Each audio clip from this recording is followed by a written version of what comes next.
Welcome to Fast Chats, presented by The Bomb Hole. Hey folks, welcome to Fast Chats. Now this show is going to be a bonus show. We're just dropping these randomly throughout the winter. We're keeping them short, keeping them under 30 minutes. So this week we had the chance to chat with Mark McMorris, just a freaking beautician of a human being, Mark Mick. I hope you guys like it. Let's get into the show. All right, we got Mark McMorris in studio. By in studio, I mean over the internet. One thing that's huge, Mark, Olympic year. We're starting the Olympic media tour right now. How are we? How are we feeling right now? Olympics, big stuff. Massive, Grandies. No, feeling good. I feel like I've been through this a bunch. Every time changes a bit, but the preface stays the same. Just try and be as comfy as you can on your board and stay healthy is really the name of the game, and trying to find your stride and peak at the right time. But yeah, I'm trying to follow suit to previous years because it's worked in the past. But obviously a little bit more work needs to go in now, being the elder statesman. All right, let's jump right into hot takes. It's time for hot takes. First question, favorite up-and-coming rider, who you got? It's hard not to say Canadian Jack McDougall. And then also, I just watched that movie, and I know he's not up and coming because he's been around a bit, but Bryn is just amazing. The whole vibe of his part and just the technicality and just, he's fucking sick. Anyways, Jack and Bryn. Holding it down for Team Canada. Steel or powder, what you got? I have a soft spot in my heart for both, but right now I've been loving the POW. Who's got your favorite style ever? Early 2000s JP, huge Mickle fan too, Danny D. But yeah, when I was just first falling in love with snowboarding, JP was just head and shoulders above everyone in my eyes. What video was that? Technical difficulties. That's a classic. All right. That part is so good. He does everything in that part. Transition, park, boxes, rails, backcountry. He's just, a swag on him too is just undeniably goated. The hieroglyphic song too? Yeah, it's so good. Okay, who's got your favorite method? I'll name 4. Terrier, Nicholas Mueller, Brock Crouch, Danny Davis. Okay, if you had to pick one out of those 4, who you picking? Nico. Love it. Who's got your favorite turn? Nick Russell. What's your favorite video ever made? Follow me around. What's the best place to ride a snowboard? Canada. Nice. Pretty vague, pretty vast. Second biggest landmass in the world. No, pretty broad. Western Canada. Okay, we gonna narrow it in any more than that? Just Western Canada? Is that interior and coastal? From Calgary over, or what is that? Yeah, Calgary West, bud. Okay. Favorite board graphic? I really loved the one we did in 22 with the panda. I still think that's one of my faves. Who's your favorite snowboarder? JP Walker. That's when I was most influenced by it all, and Aero Ettila definitely up there. I just loved how they could do it all. I think that's ATV, Mickle, yeah, all those guys. I was so lucky to be around the Burton team when I was young, and I was definitely already a little established when I got on. Had some stuff going for me, and just getting to see those guys. We'd go on photo shoots and they would boost in the half pipe, and then they could do every hand plant you could think of, and then they could hit a rail, and then they could also ride the jumps. Anyone that is really all rounded, I really respect, and I think it's good to check all the boxes. Dream sponsor, anything in the world, doesn't have to be snowboard related. 4 Seasons. Woo! Woo! Or Mandarin Oriental, but 4 Seasons got the world covered. Okay, last question, worst trend, what do you got? creating more rotation by grabbing nose or tail and going like this. It's happening in front of my eyes every day. And I'm just like, dude, people that do sick like backside 18s or frontside with Indy and like can do all these sick things, but they can get it done faster with that. So they just do that, and it just looks so busted to me. A lot of pre-spinning going on, so you can't really like actually pop. And yeah, they like go big, but that's the only way you could land way at the bottom of the landing is if you don't pop. And there's like, yeah, there's a lot of that, and I'd be SMHing at it. Hitting him with an SMH, yeah. You know, if you're going to grab nose or tail, do it like Ika Backstrom, front 5 nose, boxy. But when you pull it up by your ear, that ain't it. No, leave that at home. Leave it at home. Well said. I love that. Why the hell? We've talked about this before. All right, I'm just going to pitch this again right now. You guys have the McMorris Foundation. I know you've done a softball tournament. Yeah. When are we doing a hockey tournament? When the winter isn't so crazy booked up, I think I'll start doing like more and more of that stuff in the future. And I appreciate you bringing it to my attention again, because I can envision us like doing some sort of on snow charity activation coming in the future, maybe some sort of event too, where that will be a component, or even natural selection in the future. We do a McMorris Foundation hockey game in Revy. Like, there's lots we can do. And thank you for bringing it to my attention again. Here, I was thinking about criteria for the hockey tournament, because we put on a charity hockey tournament, and everybody ends up tapping their buddy that played in college, and they're nasty. Yeah. So I think there should be, this is the criteria for the McMorris Foundation hockey tournament. I'm gonna tell you right now, you have to be able to do a cab 5 in order to play. So you can't tap your buddy that played college, and then the other but you can also be in the NHL. So, like, you can have an NHL player on your team. But he has to know how to cab 5. No, he doesn't. The NHL players don't. Because it's like, I would love you, Craig, and McDangles on a team. You know what I'm saying? Like, I'm okay with that. What I'm not okay with is the random guy from... Plays in Europe. Yeah. That skis. No, they got to be in the NHL. Or you got to be able to do a cab 5. So you can have one ringer. I like that. You can have one ringer that was played or is in the NHL. Otherwise, everyone else has to be able to do a cab 5. Keep it hot. I think that's a good rule. Yeah. Yep. Let's make it happen. Let's make that happen. I love that. I'll be a third line grinder for Team Bombhole. I haven't been playing much, but I'll be a lot of dump and chase. lot of dump and chase. I want to talk about this before we get into these new tricks that you've been learning. I'm genuinely curious about this, because I think about, like, a front 10 double or a back 10 double for you is really easy, right? Like, let's just say on an average park day, like, you got to do 10 front 10 doubles, 10 back 10 doubles. What percentage are we landing those? I don't know. Don't be weird and humble. Don't be weird and humble. Just be honest. Probably land all of them. Exactly. 100% landing average. So, realistically, maybe a couple hand drags. That's a land. Yeah. Okay, so I see all these young kids coming out. New 1440, 8-year-old kid does a 1980, right? Like, there's like kids that are younger and younger doing bigger tricks. What I'm more interested in, like, Chad Otterstrom did a double cork in his late 40s. Now, seeing that you right now can go 10 for 10 on double corks, how old do you think you're going to be till you're, like, going to be able to double cork? Like, at what age are you not going to be able to double cork? That's a good question. I don't know. I think if I kept on the path I'm on now of taking care of my body and riding a lot, I feel like I could probably do backside and frontside 1080s for quite some time. Yeah. We need an age, though. We need a number. I hope I could still do those 2 tricks at 40. Yeah. Sure I can. That's easy. Let's bump those numbers up. Like 50? I think you still got them at 50. Oh, yeah. Thanks, Chris. I don't know. Yeah, we'll see what I'm doing at 50. But yeah, I'm sure I could probably make it happen. 75. Do you think you could double cork at 75? I'm not going to be. but maybe I could.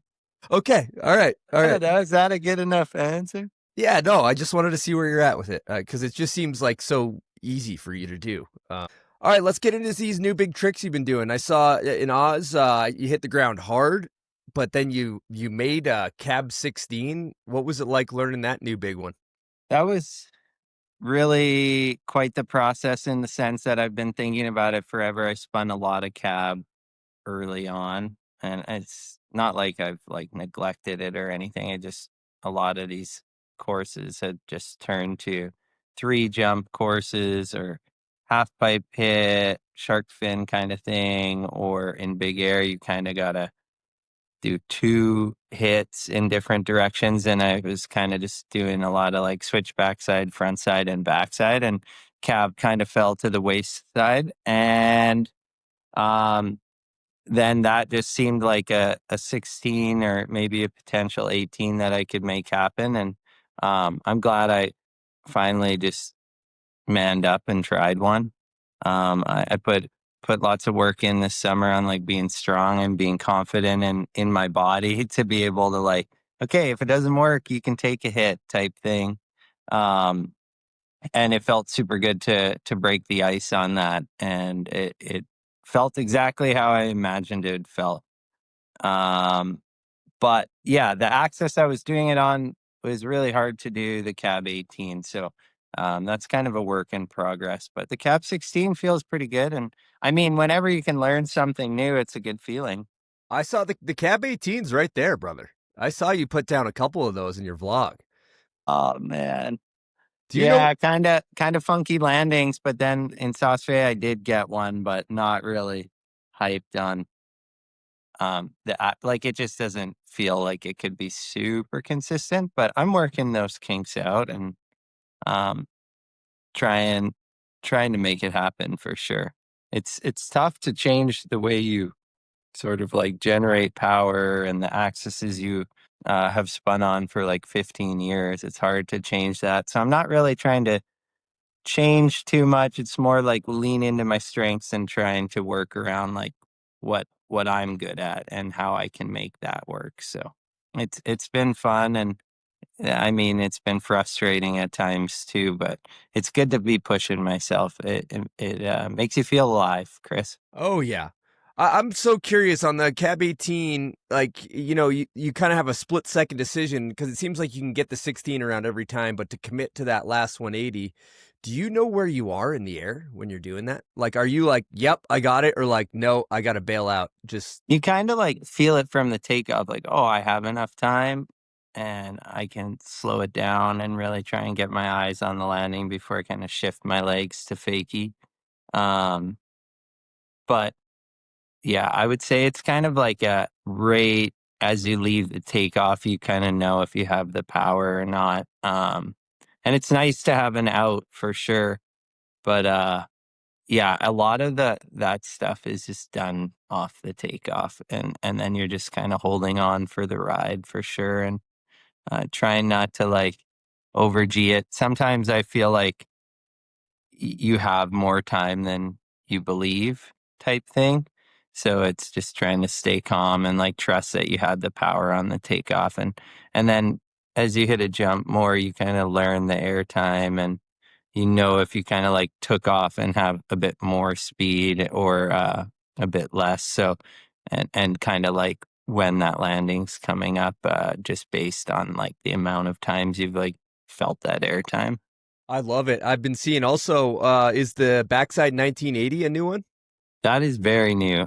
Like I had done some back 18s back in 2023, but I kind of like lost it a bit. And then I just didn't really do a bunch because I wasn't really focusing too much on competing in 23, 24.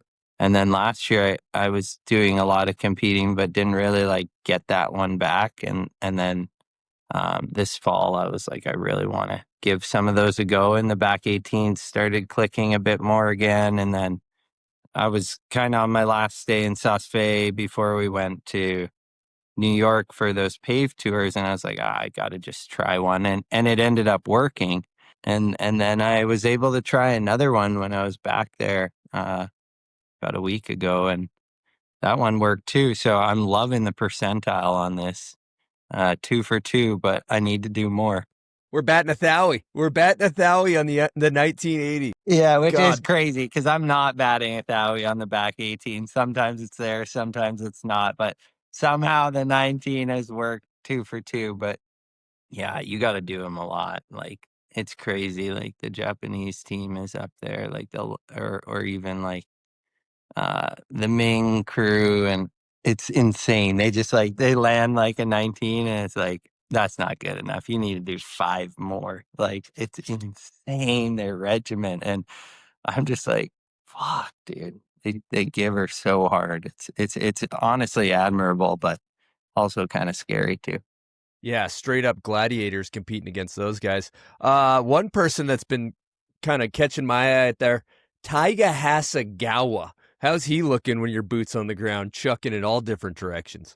Yeah, he's very sound boarder. He's got an incredibly low center of gravity. Um, and just a nice kid. I feel like he really works on his English, and he's really talkative, and I really got a lot of time for Tyga. He's a good kid, and yeah, he's fucking incredible out there. And God, do they can take some hits. Holy crap. Like I would definitely be heading down if I took some of the hits they do.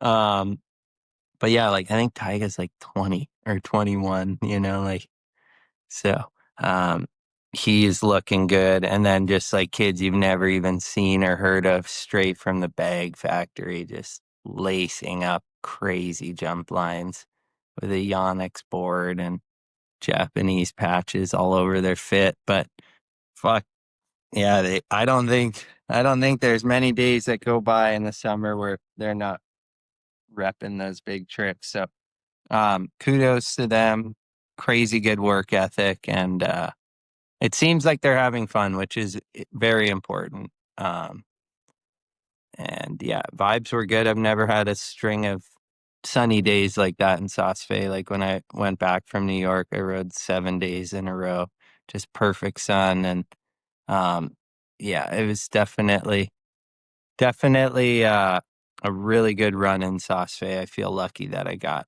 served up that much good weather and got to ride pristine jumps built by Charles, and yeah, it was a great trip. How's the chassis feeling after repping those big tricks that many days in a row? Yeah, chassis was definitely tired, but I'm definitely happy in the sense that I've been like putting in the work because if that would have been like a year or two ago and I was trying to ride park for 7 days in a row, I don't know if my femur leg would have really been shit in the bed and the aches in my knee and stuff. So I'd say my body's doing better than it has in a long time. I love it. Now let's talk about the Olympics coming up. Canadian team. What you got? Darce, you got Truth, you got Cam, you got Liam. You guys are just like stacked full of hitters. Are we a lock? Frank, Eli. Yeah, Jobinator, dude. I can't even believe I forgot. Yeah, Eli Bouchard. Yeah, Dude, dude. it's a laundry list, buddy. Oh yeah. Um, It's a lot like the Cam Four and Lee, Nations. It's a lot like the Four Nations yeah, situation right it's now. not an easy team to make. Lots of water to go under the bridge still, but it'll be uh, it'll be known if you're kind of going or not by the new year. So all I have left is big airs to build on points. So hopefully I can get some good results here before Christmas, and um, yeah, I'm definitely putting my best foot forward on trying to make the team. So um, it's not a lock by any means, but it's looking good. I'm sitting in a decent position, but definitely not counting my chickens before they hatch. I love it. Post Olympics, barring you go, we got plans after. Are we gonna let our hair down, ride some POW? I know it's stressful going into this a year like this, but is there light at the end of the tunnel? Very much so light at the end of the tunnel. Not trying to look too far past it, just trying to be in it right now, but definitely gonna get on the skidoo and get in the soft stuff for sure. Look forward to riding POW. look forward to kind of just enjoying that side of snowboarding. And I've always had a nice contrast for like the last 10 or so years where there's lots of park riding, but there's also lots of time set aside to ride powder. And I plan to get in the POW and hopefully feel ready and prepped and go do natural selection as well. And yeah, I really do look forward to that time of the year. Love that. Well, I want to get into a subject here. You know, we talk about a lot of the new tricks that come out on our show, and we're always posting these new big tricks, and we always get, you know, comments or people even in studio saying, you know, more methods, less spins, Yeah. overspin to win. As a person that's partaking in pushing the envelope as far as new big spins and things like that, like what's your reaction to people hating on these big contest tricks? I mean, I feel like it's a tale old as time. It's been going on forever. I don't really pay it a ton of mind. I'd be out there doing the methods and back ones too. I definitely don't spend my whole day just chucking carcass, that's for sure. But fuck, man, people are incredible on their boards these days. You gotta applaud the creativity and the just overall athleticism of some of these kids to be able to like make some of that stuff happen. And yeah, I'm just trying to stay in it with them. But a lot of those kids can do amazing methods and 540s and back ones and 360s and things like that. So yeah, you can find it all. So you don't need to just look at that. You can it's all there for you to digest and ingest. And yeah, I don't think I lose any sleep on that kind of stuff. Good stuff. Just to pump your tires a little bit, Stevens was telling me, I talk to Scott all the time about snowboarding, and he watched your latest vlog. He's like, did you see Mark Mick's method in that thing? That was a fucking beauty, Sparkles. Wow. So thanks for Scotty. serving that one up. That was a real beauty. That one had to feel nice. What's the key to a method on a straight jump? Asking for a friend. For me, like, I feel like you can get a really good method and a good crank on it if you just kind of like ride off the jump. But for me, like, nothing feels better than like actually ollieing off the takeoff, which makes it hard. It's hard not to like flail, or especially if there's like some late kick. But I was stoked on that one shot because I like went kind of slow and then like cracked as hard as I possibly could ollie off that thing. And then like your flight curve's all sick, and it takes a second to be able to straighten your back leg, and trying to do that at the apex is really tough. But yeah, I don't know. I think the key to a method is having your board level and having your back leg straight. That to me is a good method. Like if your knees are all bent and or if your back's like super arched, or like, yeah, it's just all about the body mechanics and making the shape right in the air. And some people do it well consistently. And yeah, I mean there's a method for everyone out there, but I try and take off flat base and just crack an ollie off my tail, and then make sure that back leg's super straight and try and have the board level. I noticed outside the binding. Are we always outside, or we mix it up? I've been all over the place, but lately I've been kind of just right by my heel cup. Yeah, I don't really know if I have a preference. Like if the method's good, the method's good, and I love it. Well And it can said. be inside or outside. I don't think like it's great when you start getting really close to the nose, but I'm here for all different shapes and sizes. I love it. Paved is coming out. Video may be out by the time this comes out. I haven't seen it yet. How's the footage stack looking? Do we get some clips we're hyped on? Yeah, the movie is really well done. The folks that have clips in it, it's a big group of us, so everyone has really good clips. I'm happy with the clips I have. Obviously, wish I would have more, but it's tough trying to juggle it all. And there will be a time where I can spend all my time doing that. This film, that wasn't the case. I mean, unfortunately, I put my knee into my face the first year filming on the second trip. And then last year I was just really juggling the contests and that. But fuck, Ben, obviously a huge standout, put his last 2 years into that film. Amazing footage, just a incredible boarder. He really blows my mind when we're up in Alaska. I was really impressed with Danny's footage, Brock's footage. So good to have Zeb clips in there.